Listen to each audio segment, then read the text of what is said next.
하나님 말씀 신명기 26장부터입니다. 지난주에 25장 한 장밖에 못했거든요.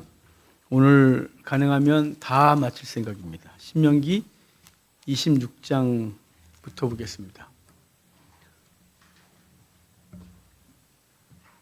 신명기 26장은요.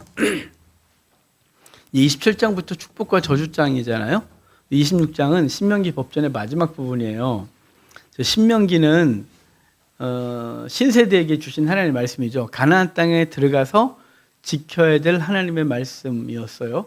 근데 이제 여기 26장에 이제 그것에 또 구체적으로 얘기를 해줘요. 자, 26장 1절 보면요. 볼까요? 내 하나님 여호와께서 내게 기업으로 주어 차지하게 하실 땅에 내가 들어가서 거기 거주할 때, 그러죠? 광야에서 지키는 율법이 아니고요. 가나안 땅에 들어가거든 이렇게 살아라고 하는 얘기를 또 주는 거죠. 그게 이제 신명기 법전의 배경이에요. 그런데 거기 내 땅의 소산을 내 하나님 여호와께서 내게 주신 땅에서 그 토지의 모든 소산의 만물을 거둔 후에 그래요. 그러니까 첫 예물이죠. 그러니까 가서 첫 번째 거둔 것을 하나님 앞에 드리라고 하는 거예요. 그러니까 요즘은 사람들이 그거 잘 안 하는 것 같은데 우리 어른들이 가르칠 때는 자녀가 세상에 나가서 첫 번째 얼굴을 받으면 첫 예물이라고 들었어요. 요즘은 이제 그렇게 가르치는 분들이 많지 않은 것 같은데 이제 우리 아이들도 그렇게 가르쳤으니까 이제 첫 예물은 그것이 알바로 벌었고 뭐든 간에 너가 네 힘으로 번 거 하나님 앞에 드린다. 첫 예물을 드리는 걸 이제 훈련을 했잖아요. 근데 그게 이제 여기서 나온 거예요. 만물. 처음의 것을 주 앞에 드리는 거죠. 첫 소산. 드리라 그래요. 근데 이제 드리라고 하고 5절 보면 너는 또 내 하나님 여호와 앞에 아뢰기를 내 조상은 방랑한 아람 사람으로서 애굽에서 내려가 거기에서 소수로 거류하더니 거기에 크고 강하고 번성한 민족이 되었는데 뭐 쭉 해서 쭉 얘기를 해요. 언제까지냐면 여기 10절까지 11절까지 그 얘기를 하는데요. 너가 왜 만물을 드려야 되느냐? 그 땅에 들어가서 토지 소산의 만물을 드려야 될 이유, 그것은요. 너희가 애굽에 있을 때 애굽에서 종살이하고 너희가 부르짖었을 때 하나님이 너희들의 기도를 들으시고 이끌어내서 가나안 땅에 집어넣어 주는 거야. 그래서 드려야 되라는 이유가 뒤에 쭉 나와요. 10절을 보면 중간에 얘기 좀 빼고 여호와여 이제 내가 주께서 내게 주신 토지 소산의 만물을 가져왔나이다 하고 너는 그것을 내 하나님 여호와 앞에 두고 내 하나님 여호와 앞에 경배할 것이며 내 하나님 여호와께서 너와 내 집에 주신 모든 복으로 말미암아 너는 레위인과 너희 가운데 거류하는 객과 함께 즐거워할지어다 라고 해요. 그러니까 토지 소산의 첫 소산을 드리는 건 여호와께서 나를 구원하신 거에 대한 감사로 드려라 이런 뜻이거든요. 그러니까 구원받은 자의 고백인 거죠. 가나안 땅을 허락하신 그것을 고백으로 드리도록 한 것이에요. 그런데요, 여기 12절에 다른 11조 얘기예요. 원래 11조 얘기가 있었죠. 10분의 1은 매해마다 10분의 1을 드려요. 그러니까 쌀 100가마를 거뒀으면 10가마를 10의 1조로 드리죠. 그 10의 1조는 레위인에게 주고 레위인은 10분의 1을 또 제사장에게 주어 레위인들과 제사장들이 그 제사 제도 그리고 그 백성들에게 말씀을 가르치는 일에만 전념할 수 있도록 11조를 드렸단 말이에요. 그 10분의 1은. 근데 여기 또 다른 11조가 나와요. 그게 3년마다 한 번씩 드리는 거거든요. 그럼 3년마다 한 번 드리면 어떻게 되냐면요. 자, 6년 때까지 땅을 이렇게 경작하죠. 6년 동안. 그러니까 6년 동안 경작하고 7년째 안식년이니까 안식년에는 추수한 게 없죠. 그러니까 빼고 그러니까 추수할 수 있는 해가 6년이에요. 6년 중에 2번. 3년, 6년 이렇게 되겠죠. 3년째, 6년째. 그러니까 그때는 11조를 2번 드려야 되는 거예요. 그 해는 10의 2조. 갑자기 10배는 1도 힘들어 죽겠는데 미치겠네 막 10분의 1을 드리는 건 이유는 뭐냐면요. 매해마다 드리는 10분의 1은 성전에서 섬기고 수고하는 사람들의 삶과 성전 봉사를 위해 드리는 거예요. 10분의 1은. 그런데 여기 10분의 1은 가난한 자를 위해 따로 드리는 거예요. 10분의 1은. 그래서 거기 세 번째 해, 셋째 해, 그 11조를 드리는 해에 내 모든 소산의 11조 내기를 마친 후에 그것을 레위인과 객과 고아와 과부에게 주어 내 성읍 안에서 먹고 배부르게 하라 그래요. 그러니까 21조는 고아, 과부, 객을 위한 11조인 거예요. 그러니까 이걸 그러니까 부자들만 그게 하는 게 그들을 돌보고 구제하는 게 아니라 모든 사람이 10분의 1을 들여 그 마을마다 10분의 1 창고를 만들어 놓고 그것으로 고아와 과부들 객을 돌보는 일을 하라고 한 거죠.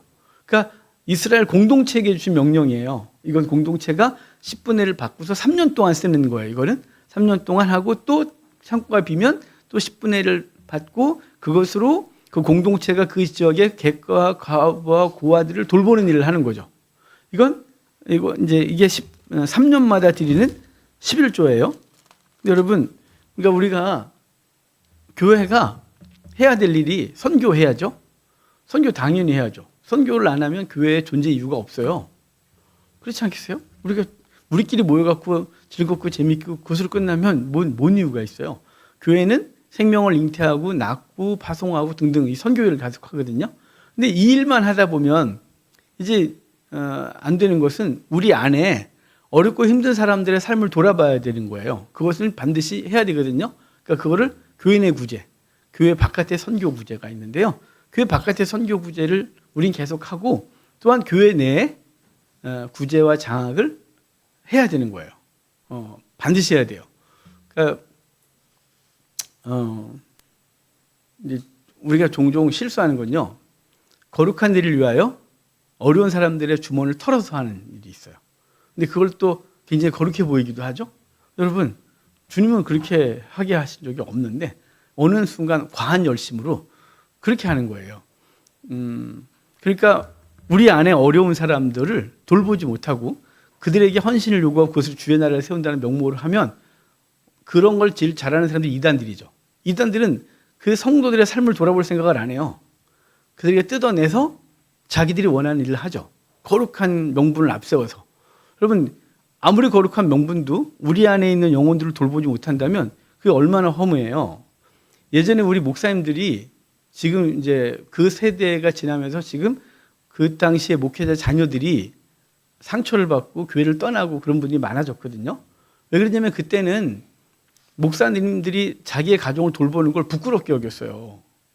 자기 가족 돌보고 자녀들을 챙기는 걸. 그래서 저기 사랑의 교회 거기는 누구예요? 그 아들. 그 사람은요 아버지하고 단 한 번도 사진도 찍어본 적이 없대요. 놀러 가본 적 없고. 얼마나 상처가 되겠어요. 제가 전사 때 우리 예림이를 낳고 얼마나 좋았겠어요. 제 가족이 없는데. 너무 이뻤죠. 근데 제가 이제 시장 갈 때 저희 집사람 말고 제가 이렇게 애를 포대기를 안고 이렇게 갔어요. 갔는데 그걸 누가 교회 목사님한테 말했나 봐요.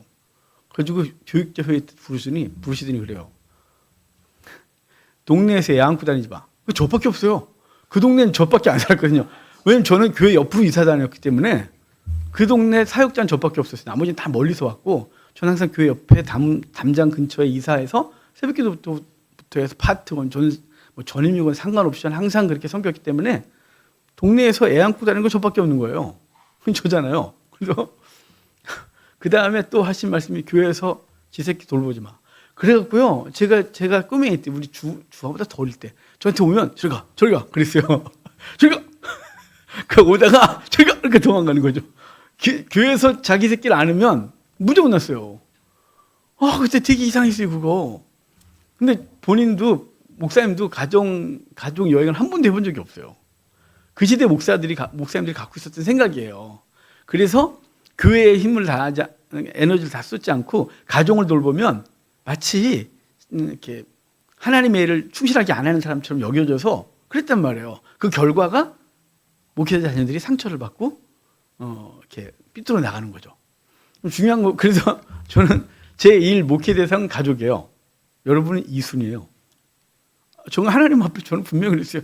우리 가족하고 여러분 사이에서 제가 어떻게 선택해야 된다면 저는 가족입니다. 저는 개척 전부터 그랬고 그리고 처자식 굶기면 저 일합니다. 전하나님 그랬어요. 왜냐하면 내 자식, 내 처자식 못 돌보면서 주일한다고 열심히 돌아다니는 건 얼마나 이게 이상한 거예요. 네 안에 있는 거 챙겨. 네 자식도 못 챙기고 네 부인도 못 챙기면서 뭔 선교라고 돌아다니니 이렇게 말하는 거잖아요. 이해가 되십니까? 지금 여기 구제를 얘기하면서 이렇게 나온 건 우리 안에 있는 성도들의 삶을 우리가 돌아보고 힘을 다해서 같이 돌보고 세워야 나가야 하는 거예요. 그게 우리가 해야 될 선교 사명 중에 하나인 거죠. 그러니까 매년 드리는 11조, 3년마다 한 번씩 드리는 11조가 있어서 그것은 그 공동체, 그 지역 공동체에 어렵고 힘든 사람들을 돌보라고 하는 것이란 말이에요.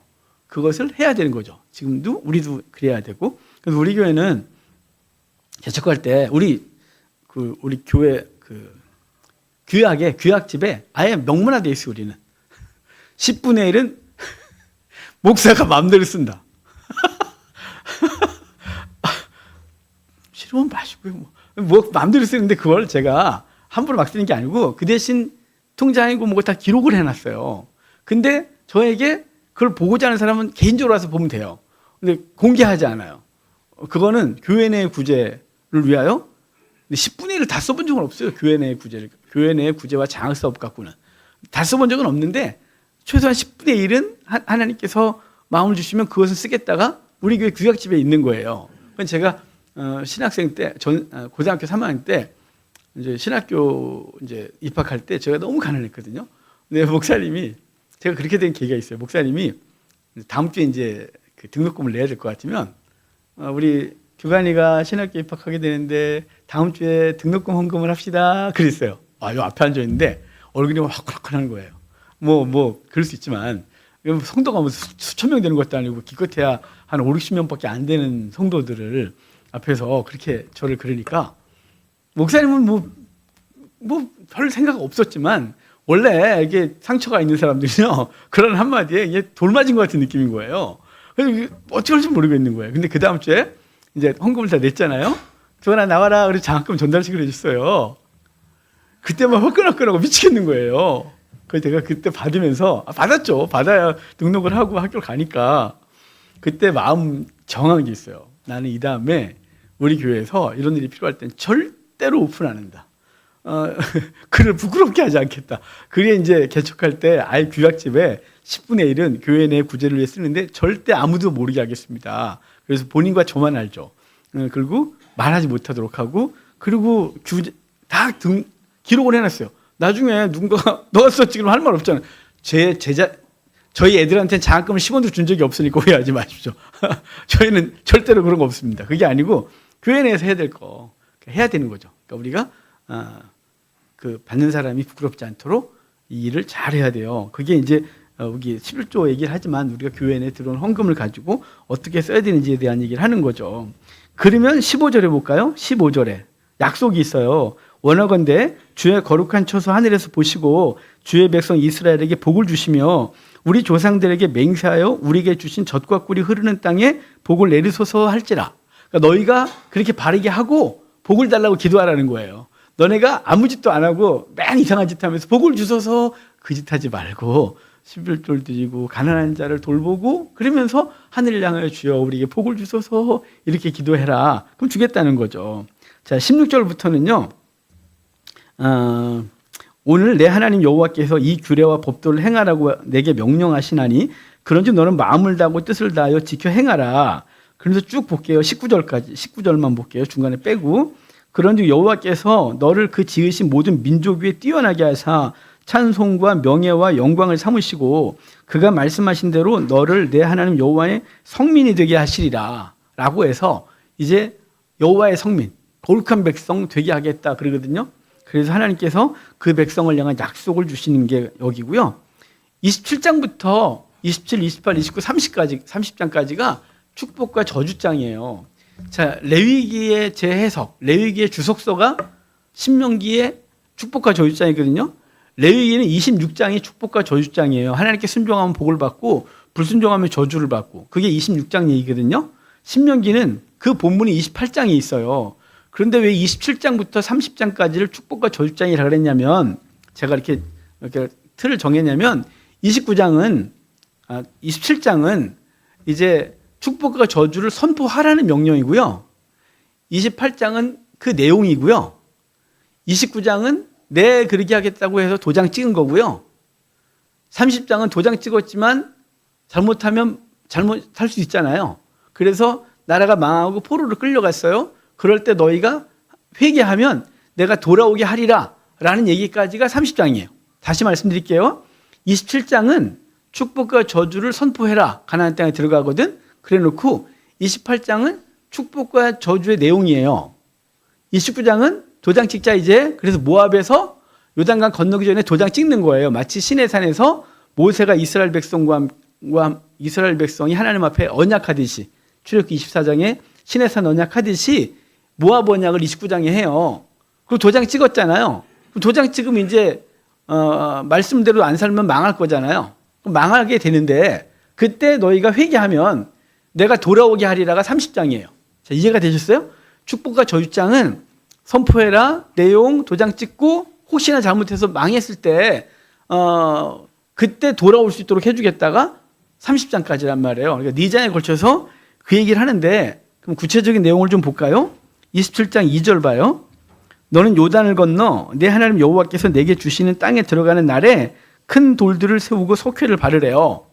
자, 지금 요단강 건너서 들어가면 이제 돌들을 세우고 거기다 석회를 바르고 그 하얀색 칠하고 말씀을 쓰는 거죠. 그래 잘 보이니까 그걸 행하라고 하는 거예요.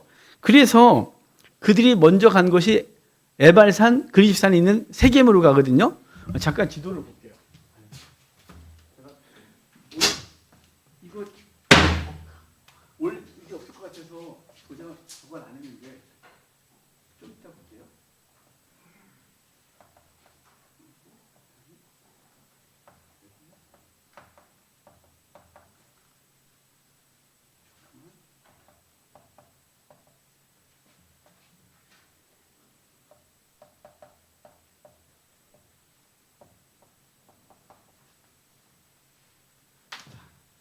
마이크가 있어야 되니까요. 저기 보면 이스라엘 백성이 요단강 건너 들어가요. 요단강 건너 들어가는데 건너가서 길갈에 진을 쳤었죠. 길갈에 진 치고 할례 행하고 여리고 무너뜨리죠. 여리고 무너뜨리고 그들이 어디로 가냐면 베델을 향해서 올라가요. 베델을 향해 올라가다가 베델 옆에 아이성 쳤다가 36명이 죽고 난리가 나서 다시 회개하고 아이성을 점령하고 그리고 올라가서 세겜으로 가는 거예요. 저 길 보이시죠? 저 위쪽까지 올라가는 거예요. 그럼 왜 세겜으로 가냐? 세겜에 가면 에발산과 그리십산이 거기 있었거든요. 자, 여기 너는 가서 에발산 어디 보냐면 4절 봐요. 4절. 너희가 요단을 건너거든 내가 오늘 너희에게 명령하는 이 돌들을 에발산에 세우고 그 위에 석회를 바르고, 그러죠? 에발산까지 가라는 거죠. 그러니까 이스라엘 백성들은 가나안 땅 들어가서 정복이 먼저가 아니에요.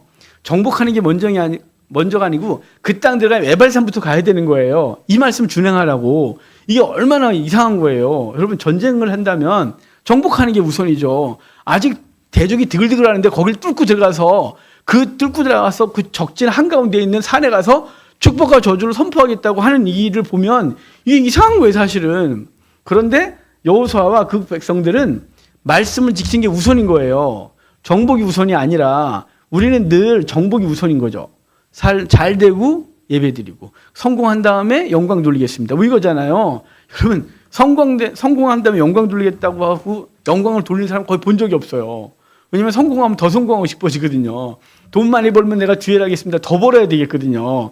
원래 그게 사람이 탐욕이 한두 끝도 없는 거예요. 여러분, 탐욕을 여러 번 안 부리셨는지 모르겠지만 저는 너무 탐욕적이라 갖고 사람이 만족이 없는 거 아십니까? 제가 오후 시간이니까 제가 군대에 있을 때 저는 고스톱을 못 치고 섰다 아세요? 직구땡 뭐 이런 거. 그건 되게 쉬워요. 뭐 숫자만 맞추면 되는 거니까.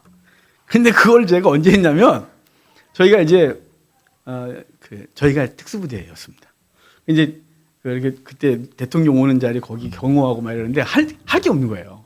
그럼 이제 거기 가서 땅 파서 들어가서 비트 파고 들어가서 우리 땅 속에 이렇게 숨어 있거든요. 그럼 땅 속에 숨어 있으면 할 게 하나도 없어요. 깜깜한데 입구 겨우 하고 주변에 와서 입구 찾아야 되거든요. 그거 비트 판 다음에 검사해요. 겉에 와서 발각이 되는지. 그럼 들어가갖고 거기 처박혀갖고 계속 있는 거예요.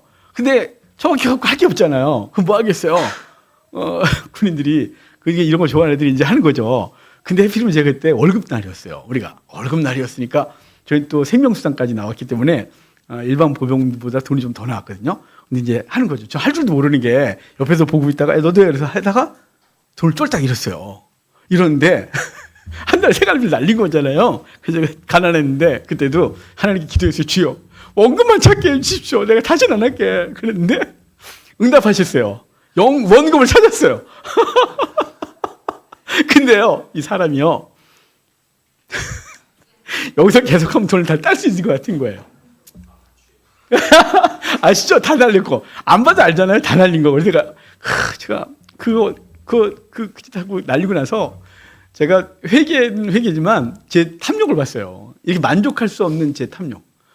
거기서 멈췄어야죠. 감사해요, 주여. 야, 나 그만할래. 이러고 딱 빠져나와야 되잖아요. 상종 때였으니까 뭐 그만한다고 해서 뭐라 그랬어요. 전 그만하겠습니다. 그러고 딱 나오면 원금 찾았어요. 그래, 그만해. 붙을 때 거기서 이제 계속 붙은 거죠. 탄력이 붙은 거예요. 날렸어요, 다. 그래, 여러분, 탐욕이 그치 없는 거야, 인간은.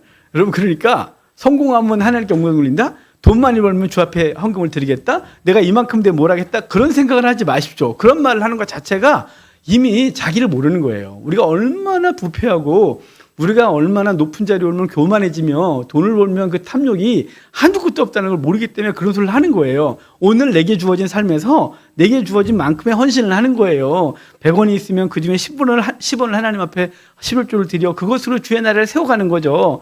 오늘 나이 다음에 시간 많아지면요. 무슨 시간이 많아져요. 늙으면 점점 힘이 없어지는데 오늘 건강할 때 내게 주어진 시간 중에 일부를 구별해서 하나님 앞에 쓰는 거죠. 여기 그래서 해야 되는데 이스라엘 백성들은 이스라엘 정복을 다 하고 에발산 그리십산 가는 게 아니라 지금 요단강 건너가서 그 길을 가다가 만나는 성을 점령하는 거지 이 성 점령이 먼저가 아니었단 말이에요. 그래서 여리고성 통과해야 되기 때문에 그러고 아이성 통과해야 됐어요. 베델 옆에 아이 통과한 다음에 어디 가냐? 세겜 간 거죠. 뭐 하려고요? 이거 하라고. 가나안 땅에 들어가거든 그랬잖아요. 너희가 가나안 땅에 들어가거든 그 큰 돌을 세우고 거기다 회치를 하고 말씀을 써놓고 거기서 이제 하나님 앞에 그 행사를 하라 그랬기 때문에 여호수아와 그 백성은 그거 먼저 하겠다고 들어가는 거예요. 적진을 뚫고 한가운데로 쫙.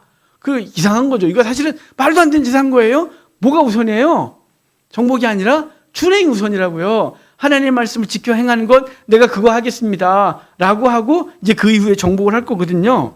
그래서 에발산에 세웠는데 자, 거기 봅시다. 12절로 가요. 너희가 요단을 건넌 후에 시므온과 레위와 유다와 이사갈과 요셉과 베냐민은 백성을 축복하기 위하여 그리짐산에 서고, 저 그리짐산에 서고, 그 다음에 세겜에 가면 두 개의 산이 이렇게 있어요. 근데 진짜 되게 그런 게, 여러분, 이스라엘 문화상에서 머리털이 많으면 은혜가 충만, 머리털이 없으면 은혜가 없는 거예요. 그러니까 제가 은혜가 없어지기 시작해서 약을 먹기 시작했거든요. 오늘 이렇게 봤는데 여기 허리에서 주여 은혜가 상실되고 있습니다. 그래서 이제 약을 먹어서 지금은 그래도 많이 보완됐는데요. 저희 아버지가 30대 초반에 없으셨거든요. 30대 초에 없으셨어요. 그래서 제가 초등학교 때부터 기도했거든요. 제가 기도를 잘못했어요. 제가 이렇게 초등학교 때부터 머리에 손 대고 하나님 제 얼굴도 못생겼는데 머리까지 빠지면 저 어떻게 살아요? 저 50까지만 보존해 주세요. 제가 그렇게 했어요. 제가 실수했어요. 영원히 빠지지 않도록 검색을 되는데 40대 후반부터 머리가 빠지기 시작하는데 감당이 안 되더라고요. 중요한 거 뭐냐면 이스라엘은 머리가 빠지면 은혜가 없다고 생각한 거예요. 그래서 머리털이 많으면 은혜가 있다, 머리털이 없으면 은혜가 없다예요. 근데 저기 세겜에 가면 저 산이 두 개가 있는데요. 에발산에 나무가 없어요. 그리집산에 나무가 많아요. 그래서 거길 딱 보면 그리집산이 축복을 선포하고 에발산이 저주를 선포할 수밖에 없었겠구나라는 게 현상적으로 보이는 거예요, 그냥. 그런데 어찌됐거나 에발산에서 저주를 선포하고 그리집산에서 축복을 선포하라고 해놓고 먼저 거기 에발산에서 외치는 소리가 그 뒤에 쭉 나오는 거예요. 그래서 16절부터 끝에까지가 뭐뭐뭐 하면 저주를 받을지어다 백성들은 아멘 할지어다 그러면 뭐뭐뭐 하면 저주를 받을지어다 아멘 부모 잘못 섬기면 저주를 받을지어다 아멘 누구 죽이면 저주를 받을지어다 아멘 이렇게 해서 쭉 해서 뭐 저주부터 하는 거예요. 두려움부터 주는 거죠. 그러고 나서 28장이 내용이에요. 28장 1절부터 19절까지가 순종하면 받을 복에 대한 얘기를 해주거든요. 그래서 1절, 2절만 보면 내가 네 하나님 여호와의 말씀을 삼가 듣고 내가 오늘 내게 명령하는 그의 모든 명령을 지켜 행하면 내 하나님 여호와께서 너를 세계의 모든 민족 위에 뛰어나게 하실 것이라. 내가 내 하나님 여호와의 말씀을 청종하면 이 모든 복이 내게 임하며 내게 이르기를 쭉 복을 받을 거라고 얘기를 해주는 거예요. 그러니까 지금 28장이 축복과 저주장 내용인데 레위기에 있는 것보다 훨씬 길어요. 그래서 레위기 26장의 축복과 저주장의 주석이 신명기 28장이라 그러거든요. 주석이란 거기에 설명을 더 붙인 거예요. 주석은. 그러니까 레위기에 있는 내용이 신명기에서 다시 기록되는데 훨씬 길어요. 이건 그래서 레위기의 축복 기도문을 주석한 거다 그래요. 중요한 건 이제 순종하면 복을 받는다는 얘기가 19절까지고요. 20절부터는 내가 악을 행하여 그를 잊음으로 내 손으로 하는 모든 일에 여호와께서 저주와 혼란과 책망을 내리사 망하며 속히 파멸하게 하실 것이며, 그죠? 멸하게 하리라, 멸하리라, 멸하리라 쭉 얘기를 해요. 그러니까 여호와를 잊으면, 여호와를 잊는다 이 말은 여호와의 말씀을 잊었기 때문에 지 마음대로 사는 거예요. 그러면 내가 너를 멸하리라 이렇게 말하는 거거든요. 여러분, 주의 말씀이 우리의 삶 가운데 늘 기억나시길 바라요. 교회 내에서는 성도고 교회 바깥에 나가서는 성도가 아닌 사람이 아니죠. 늘 우리의 삶 속에서 주의 말씀을 기억하고 주의 말씀을 근거로 해서 삶을 살아가는 거예요. 우리의 가정도 우리의 삶 속에서도. 그래서 하나님 말씀을 따라 사는 존재, 그게 성도의 삶인 거죠. 늘 이렇게 마음속에서 주의 말씀이 늘 우리를 움직이기를 바라요. 그래서 28장 후반은 불순종하면 저주받고예요. 그래서 그냥 한마디로 결론은 그렇게 쭉 하면 되고요. 29장 갈게요. 자, 27장은 에발산과 그리십산에서 축복과 저주를 선포해라. 28장은 그 내용이었어요. 그럼 다 들었잖아요. 아멘 아멘 했고 다 했어요. 그럼 29장에선 이제 도장 찍자. 알았지? 도장 찍는 거예요. 자, 1절 봐요. 호렙에서 이스라엘 자손과 세우신 언약 외에 여호와께서 모세에게 명령하여 모압 땅에서 그들과 세우신 언약의 말씀이 이러하니라. 자, 시내산에서 세운 게 24장이에요. 출애굽기 24장에서 세울 때 과정이 어땠냐면 19장에 시내산에 도착하죠. 이스라엘 백성이 애굽에서 나와서 19장에 시내산 도착해요. 그래서 19장에서 말씀하시죠. 내가 너에게 말할 건데 할 말이 있는데 내가 너희한테 말한 대로 너희가 지켜 행하면 너희 내 백성이 되고 난 너희 하나님이 될게 라고 했단 말이에요. 그러면서 십계명 전문을 주죠. 20장에. 그래서 20장 십계명 전문을 받고 그리고 21, 22, 23에서 생명, 재산, 절기에 관련 얘기를 해줘요.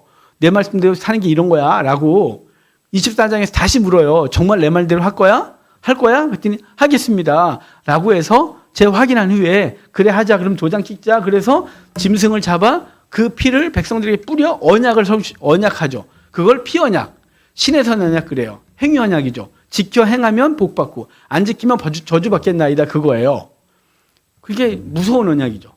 그래서 그 뒤에 25장이 뭐라고요? 성막들 해준다고. 너네는 어길 건데 어겨도 언제든지 다시 언약 백성으로 들어올 수 있는 길은 열어줄게. 그게 성막을 통하여 짐승을 잡고 그 피가 네 죄를 대신하여 죽는 거, 속하는 거죠. 그래서 그 얘기 해줬는데 29장은 바로 다시 그 얘기를 해주는 거예요. 시내산에서 너네가 언약을 맺었던 것처럼 여기서 언약을 다시 맺는 거예요. 모압에서 그들과 세우신 언약의 말씀이 이러하니라 라고 해서 언약해요. 자, 3절 볼까요? 곧 그 큰 시험과 이적과 큰 기사를 내 눈으로 보았다. 5절에 주께서 40년 동안 너희를 광야에서 인도하여 내셨다. 6절 볼게요. 너희에게 떡도 먹지 못하며 포도주나 독주를 마시지 못하게 하셨으면 주 너희 여호와이신 줄 알게 하려 합니다. 그러니까 광야에서 너희들을 그렇게 해준 건 하나님 되심을 알게 하려 하는 거라는 거예요. 애굽에서 끄집어냈고 광야에서 비록 풍요롭지 못했지만 너희들을 그렇게 한 건 하나님이 하나님 되심을 알게 하시고 그런 그들에게 이제 요단강 건너편을 정복하고 그 땅을 먼저 줬죠. 그래서 8절에 그 땅을 차지하여 루벤과 갓과 므낫세 반지파에게 요단강 건너편을 줬고 9절에 그런즉 너희는 이 언약의 말씀을 지켜 행하라. 그리하면 너희가 하는 모든 일이 형통하리라. 이 얘기를 무슨 얘기냐면요. 흐름이 자 너희들을 이제 언약하자. 하나님께서 너희를 애굽에서 건져냈어. 그리고 지금 현재 요단강 건너편 헤브론 요단강 지금 요르단 땅 거기를 다 정복하고 세 지파 반, 두 지파 반에게 나눠줬잖아. 그렇지? 내가 줬어. 자 그러니까 가나안 땅에 들어가도 그걸 할 거라는 거죠. 주님은 내가 너희를 인도해 드리고 너희들을 그 땅을 정복하고 줄 건데 이제 너희는 내 말을 지켜 행하는 거야. 알았어? 이건 내 말을 지켜 행했더니 너희 능력으로 정복한 게 아니라 그 땅을 정복하게 하고 너희들에게 줬잖아. 가나안 땅에 들어갈 건데 그때도 내가 싸워서 너희들 줄 거니까 나하고 언약하고 가자. 언약. 가나안 땅에 들어가기 전에 언약하자는 거예요. 자, 그러니까 하나님께서 그들에게 땅을 허락하기 전에 언약 먼저 하는 거예요. 왜냐하면 주면 딴짓할 거니까. 뭐 언약해도 딴짓했어요, 얘네들은. 그러니까 그런 거 있잖아요. 너 약속해. 너 주문을 하겠다고 약속해. 뭐 하겠다고 약속하면 줄게. 뭐 이런 거 있잖아요. 근데 인간은 대부분 지키는 사람이 별로 없더라고요. 이 자리에 없는 우리 아들놈을 그 지금 꼭 뭘 해달래요. 나 안 돼, 임마. 아빠, 하죠. 내가 줄게. 근데 그거 할게요. 해주면 안 해요. 다음에 또 그러면 내가 또 속죠. 또 속아. 너 저번에 너 안 했잖아. 아, 이번에 해줄게. 아, 그래 할게 아빠. 알았어, 해줄게. 그러면 해주면 또 안 해요. 뭐 자식이니까 뭐 가지고. 그러니까 근데 중요한 게 뭐냐면 우리 인간의 본성이 다 그래요. 이스라엘 백성이 이렇게 했는데 가나안 땅에 가면 제대로 지켰냐? 여러분, 이들이 제대로 안 해서 망한 거예요. 하나님의 그 인내와 사랑을 다 버리죠. 근데 중요한 건 하자. 그래서 12절 볼게요. 내 하나님 여호와의 언약에 참여하며 또 내 하나님 여호와께서 오늘 내게 하시는 맹세에 참여하여 여호와께서 내게 말씀하신 대로 또 내 조상 아브라함과 이삭과 야곱에게 맹세하신 대로 오늘 너를 세워 자기 백성을 삼으시고 그는 친히 내 하나님이 되시려 하심이라. 내가 이 언약과 맹세를 너에게만 세우는 것이 아니라 쭉 해서 후손에게 세운다. 그리고 19절 볼게요. 이 저주의 말을 듣고도 심중에 스스로 복을 빌어. 그러니까 앞에 있었던 얘기를 보고 그 심중에 이르기를 딴짓하면 그 하나님의 심판이 있을 거다라고 하는 얘기를 쭉 하고, 자, 중간에 넘어갈게요. 자, 그 다음에 자, 25절. 그때 사람들이 대답하기를 그 무리가 자기 조상의 하나님 여호와께서 그들의 조상을 애굽에서 인도하여 내실 때 더불어 세우신 언약을 버리고 가서 자기들이 알지도 못하고 여호와께서 그들에게 주시지도 아니한 다른 신들을 따라서 그들을 섬기고 절한 까닭이라 그래서 망했다라고 했거든요. 자, 29절 봐요. 그래놓고 감추어진 일은 우리 하나님 여호와께 속하였거니와 나타난 일은 영원히 우리와 우리 자손에게 속하였나니 이는 우리에게 이 율법의 모든 말씀을 행하게 하려 하십니다 라고 했단 말이에요. 그러니까 이스라엘 백성들이 모압의 하나님의 백성으로서 언약을 하는데요. 근데 이제 말씀대로 사는 거잖아요. 근데 여기 29장, 신명기 29장 29절이 이게 되게 중요한 건요. 나타난 일은 영원히 너희에게, 나타나지 않은 건 하나님께, 이렇게 말씀하셨어요. 이게 우리가 일상을 살아가면서요. 여러분, 우리가 다 알고 싶잖아요. 하나님의 뜻을. 여러분, 그건 욕심이에요. 그걸 너무 알려다가 이상한 짓을 하는 거예요. 예? 너무 알려니까, 모르겠으니까 점집 찾아다니고, 기독교 무당 찾아다니고, 자꾸 머리 조아리고, 뭐 어떻게 해야 되는 거야라고 좀 기도를 하거나 좀 기도 좀 한다거나 교회 지도자들한테 찾아가서 미래를 궁금해하고 묻고 이러는 거거든요. 그거 하지 마세요. 그거 하지 마세요. 왜냐하면 우리 인간이요 100% 옳지 않아요. 저한테 묻지 마세요. 전 모르고 혹시나 제가 아는 척을 하거든. 그러지 마세요, 목사님. 이렇게 하셔야 돼요. 왜냐하면 예언사역하는 사람들 얘기를 전에 했었잖아요. 우리 금요일 날 거짓 선지자에 대한 얘기를 장황하게 했는데 무지하게 열변을 토하면서 했는데 소리가 안 나갔더라고요. 그래서 내가 주여, 하나님이 이건 듣지 말라고 하셨나 봐요. 상처받을까 봐. 그래가지고 그 말했어요. 되게 아쉽기도 하고, 우리 한국교회 그 거짓 선지자 짓을 하는 사람들 향해 막 모락하고, 우리가 얼마나 이게 부패했는지, 그리고 우리가 얼마나 왜곡되게 하나님 뜻을 분별해야 아는지. 왜냐하면 예언사역하는 사람들이 50%밖에 안 맞거든요. 그들의 고백이에요. 예언한다는 사람들이 자기들끼리 고백한 거예요. 50%. 여러분, 50%는요, 대충 해도 맞춰요. 상황 갖고도 맞출 수 있어요. 상황 갖고. 여러분, 지금 상황이 힘들어요. 어렵게, 너는 망할 거야. 망하든지 안 망하든지 둘 중에 하나잖아요. 예를 들어, 동쪽에서 의인을 만날 거야. 동쪽에서 온 의인을 만나는 거 스스로 찾아낼 거거든요. 그래서 예언이 대부분 이상해요. 여러분, 기독교 예언 사역자들이 50%밖에 안 만든다고 스스로도 고백했어요. 여러분, 왜 요즘 사람들이, MZ 세대들이 그 교회가 아니라 왜 무속신앙에 찾아가냐면요. 제가 전에도 말씀드렸죠. 요즘 이 한국 교회 성도들하고 믿지 않는 사람들하고 점찍하는 비율이 똑같다고. 똑같아요. 이게 목회 통계에서 그 통계하는 데서 나오거든요. 왜 그럼 젊은 세대는 교회를 안 나오고 맨 이상한 데 있잖아요. 무슨 뭐 타로 점 본다. 뭐 왜 그렇게 쫓아다니냐면요. 미래가 너무 불안해요. 확실한 게 하나도 없는 거죠. 근데 교회 가서 목사님께 물으면 기도해 줄게. 그래 기도해 줄게. 주의 뜻이 있을 거야. 라고 말해준단 말이에요. 얼마나 속이 터져요. 난 지금 당장 답을 얻고 싶은데. 그러니까 젊은 세대들이 그 즉답을 해주는 그런 데로 가는 거예요. 근데 여러분 이게 그동안 우리 한국교회가 그런 일을 하는 사람들이 있었어요. 우리 한국교회는요. 무속신앙의 기독교가 딱 뒤집어 엎었어요. 그러니까 원래 무속신앙이 있었거든요. 우리 한국교회는 무속신앙에 교회가 딱 와서 딱 결합됐어요. 그래서 목사가 무당이 됐어요. 목사가. 그래서 무속신앙과 교회가 거의 비슷해요. 진짜 이상하죠. 원래 목사는 대리자가 아니에요. 전 대리자가 아니에요. 저는 대언하죠. 그럼 대언은 내가 생각한 걸 대언하는 걸까요? 성경에 있는 얘기를 해석해서 전하는 걸 대언한다고 해요. 바른 것? 이게 텍스트잖아요. 이게. 여기 있는 거를 우리가 어떤 상황을 보고 그래서 성경에 그런 상황 어떤 정황이 여기 있으면 그걸 보고 하나님의 말씀이 이렇게 됩니다. 라고 같이 얘기를 하는 거죠. 그죠? 근데 우리는 그거 갖고 만족이 안 돼요. 왜냐면 그게 명확하진 않잖아요. 딱 해줘야죠. 그거 해. 그럼 대박이 터질 거야. 그거 하지 마. 그럼 안 돼. 이렇게 그 점쟁이들이 해주듯이, 그죠? 무당이 해주듯이 해주길 바라는데, 그러면 그게 답이 안 나오는 거예요. 저같이 무능한 목사들한테 답이 없어요. 근데 그게 성경에서 하는 말이에요. 중요한 건. 성경에서 뭐라 그래요? 나타난 일은 너희에게. 나타난 일이 뭘까요? 이거. 나타난 일이 영원히 너희에게. 그러니까 이걸 모르면 하나님의 뜻을 모르는 거예요. 이거 되십니까? 하나님 뜻은, 이걸 모르는 상태에서 아무리 묵상을 하고 막 고민을 해도 답이 없어요. 이걸 알아야 성경을 근거로 해서 하나님 뜻을 알아요. 이건 영원히 너희에게. 근데 나타나지 않는 뜻이 있잖아요. 예를 들어 짬뽕을 먹을래, 짜장면을 먹을래, 뭐 이런 거 있잖아요. 그 성경이 없잖아요. 짬짜면을 먹어라 이러면 얼마나 없어요. 이게 없단 말이죠. 그래서 나타나지 않은 일은 영원히 하나님께 있다. 이 말은 뭐냐면 그것은 하나님 주권에 맡겨라. 너는 나타난 일을 행하는 거야. 성경이 이렇게 행해라 그러면 그걸 하는 거예요. 예? 이거. 근데 그 결과나 미래에 대한 건 내게 아니고 여기도 없고 그분의 주권 가운데 있다. 이걸 말하는 게 신명기 29장 29절이에요. 그래서 2929가 되게 중요한 얘기예요. 나타난 일은 영원히 우리에게. 이것에 대해서 집중하는 거예요. 우리가 하는 건 뭐냐면 미래를 알아맞추려고 그러고 기도해서 미래를 알아맞추는 게 아니라 성경에 있는 이야기를 읽고 그것으로 오늘을 살아가는 게 우리 일.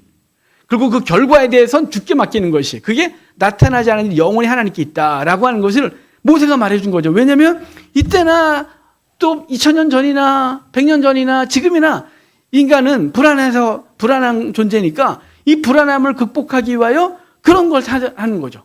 그래서 모세 에스겔서 13장 금요일날 할 때 거기서도 거짓 선자들이 계속해서 평강이 있다 하고 보지 못했으면서 얘기하고 자기 느낌으로 얘기하고 그래서 거기 특별히 여자들은 이렇게 표현하고 있거든요. 기분 나쁘겠지만 어쨌든 간에 당시도 여자들이 감정적으로 그 감정적인 것으로 얘기를 한 것 때문에 문제가 심각해졌단 말이에요. 그러니까 여러분 우리가 여기 신명기 29절을 가지고 오늘을 사는 거예요. 그러니까 우리가 사는 거 뭐냐면 성경이 말씀했으면 미래가 어떻게 되는지 모르지만 그대로 사는 거예요. 그게 우리 일.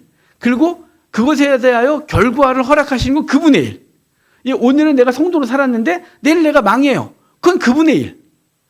이해가 되십니까? 이걸 내가 살아가는 거에 관심이 별로 없고 이거에 대한 관심을 많이 가지니까 이상해지는 거죠. 그래서 신명기 29장 29절은 우리에게 분명히 말하는 거예요. 너희들에게 나타난 거. 이게 율법으로 주신 이거 영원히 너희에게 있어. 이거 갖고 살아. 그리고 나머지 성경이 말하지 않는 것에 대해서 미래에 대하여 이건 너네가 관심 갖지 마. 그분께 속한 거야. 그분께서 그분의 주권을 따라서 알아서 행할 것이니까 너희는 오늘 말씀을 따라 살아. 이게 이제 29장 29절이에요. 자, 30장. 이제 그들이 잘못했을 때 이제 저주받겠죠. 그래서 30장 1절 보면 내가 내게 진술한 모든 복과 저주가 내게 임함으로 내가 내 하나님 여호와께로부터 쫓겨간 모든 나라 가운데서 일의 마음에서 기억나거든. 쫓겨간 모든 나라는 뭘까요? 아까 우리가 구체적으로 읽지 않았지만 28장에 너희가 하나님께 불순종하면 나라가 망하고 포로로 끌려가서 고통을 당할 거라고 얘기했거든요. 그러니까 그때 너희가 끌려가서 고통을 당하고 있을 때 하나님의 말씀 지금까지 했던 말이 기억나거든.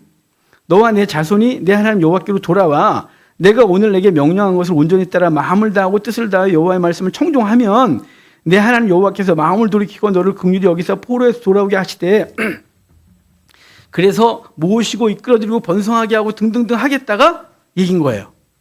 그 뒷얘기가. 자, 그 다음에 11절 볼까요? 내가 오늘 내게 명령한 이 명령은 내게 어려운 것이 아니다. 내게서 먼 것도 아니다. 이 말은 뭐냐면요. 이 말씀을 지켜 행하는 게 그렇게 어려운 게 아니잖아. 이 말씀이 먼 데 있는 것도 아니잖아. 자, 12절 보면 하늘에 있는 것을 갖고 오라는 것도 아니었잖아. 13절 바다에서 끄집어 오라는 것도 아니었잖아. 이미 너에게 있잖아. 이렇게 말하는 거거든요. 그런데 왜 우리는 하나님 말씀을 지켜야 하는 걸 어려워하고 멀게 느낄까요? 이걸 멀게 느끼게 하는 게 있어요. 그럼 우리 설교자들이 하는 말이 있거든요. 우리 하나님 말씀을 받으면 가슴까지 오는데 30cm밖에 안 되는데 이게 안 내려온다고. 이 30cm가 무지하게 멀다고. 그러니까요. 왜 이걸 방해할까요? 여기서 여기 내려오는 걸 딱 하나예요. 우리의 탐욕, 우리의 생각, 우리 욕심이 여기로 내려오는 걸 방해하는 거예요. 그걸 하나님 말씀을 받으면 하나님 말씀이 있으면 네, 그걸 해야 되는데 말씀을 받으면 이제 성경을 통해서 딱 오면 이걸 하려니 손해가 되겠는데 고민이 되면서 이걸 타협하고 왜곡시키고 막 이러면서 계속 가요. 그러니까 이 말씀이 그렇게 어려워 이렇게 묻는 거예요. 이게 뭐가 어려워? 이 말씀이 그렇게 멀어? 야, 내가 하늘에서 있는 거 갖고 그랬냐? 저 바다에서 끄집어내가 하랬어? 아니잖아. 이 말씀이 지금 너희한테 귀에 있잖아. 네 성경 말씀만 폈잖아. 이거 갖고 살아. 근데 왜 못하냐면 죄성.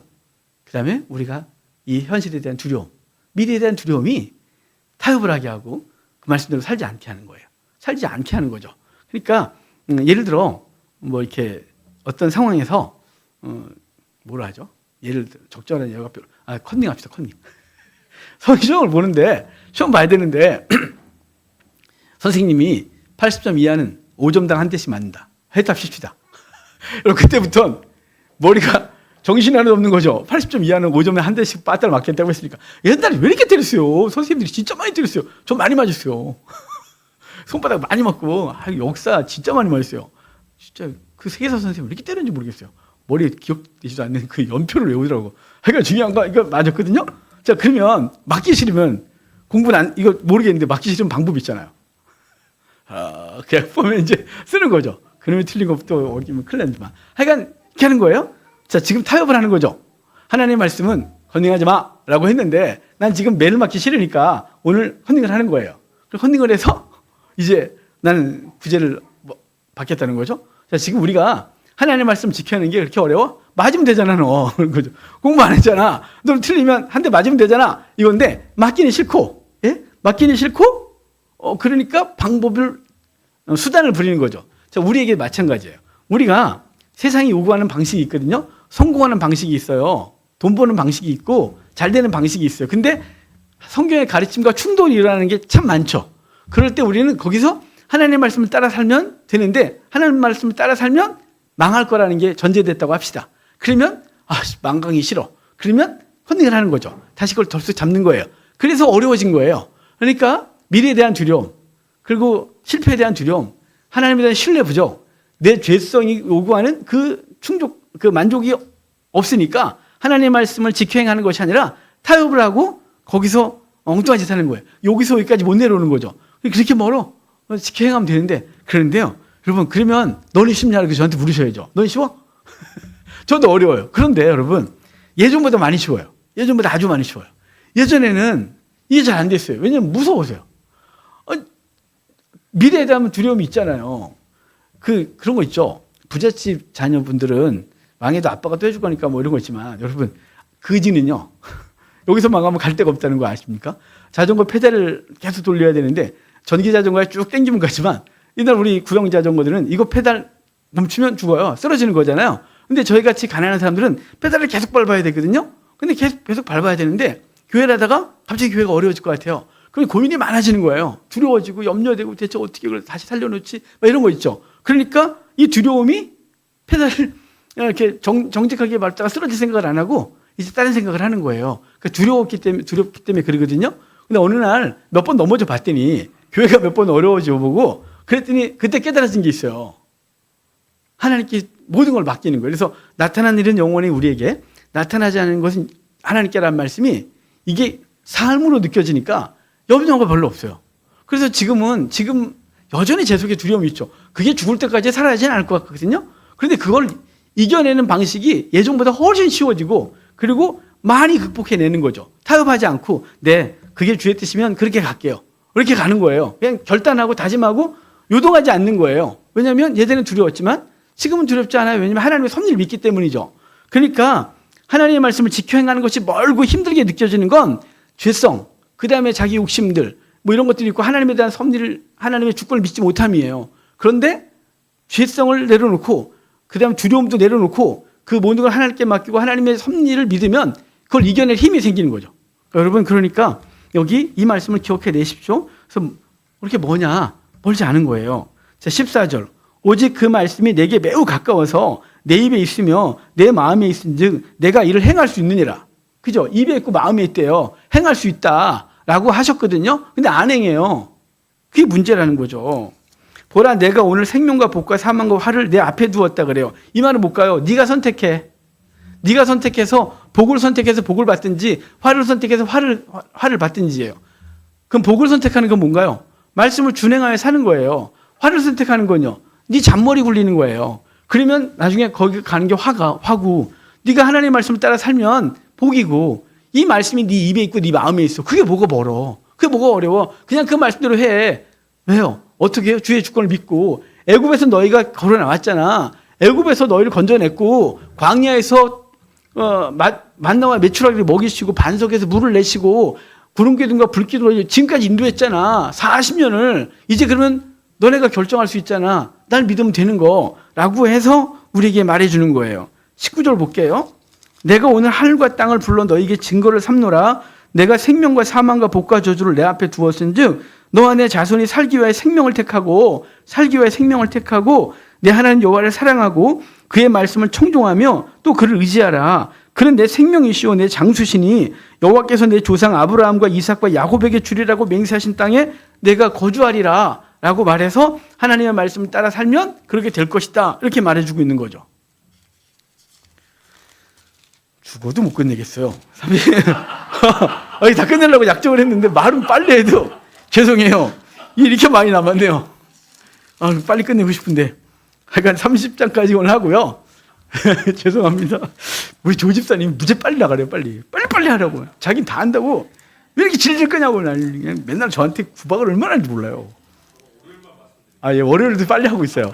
내가 이게 30장까지 오늘 하고요. 30장까지 26장하고 27장부터 30장까지가 축복과 저주장이었어요. 그래서 하나님 말씀을 따라 살아라 그래요. 여러분 하나님 말씀을 우리의 인간적인 생각으로 따라 사는 건 힘들어요. 왜냐하면 늘 두렵고 그동안 세상의 방식들이 있는데 그걸 부인하고 말씀 따라 사는 건 망할 수도 있다는 두려움이 우리에 있거든요. 세상 방식이 아니니까. 그런데 성경의 믿음의 사람들, 그리고 성경이 하는 이야기, 그리고 가깝게는 여러분 제가 하나님의 말씀대로 살았을 때 어떤 결과를 얻었는지 여러분이 다 보고 계신 거예요.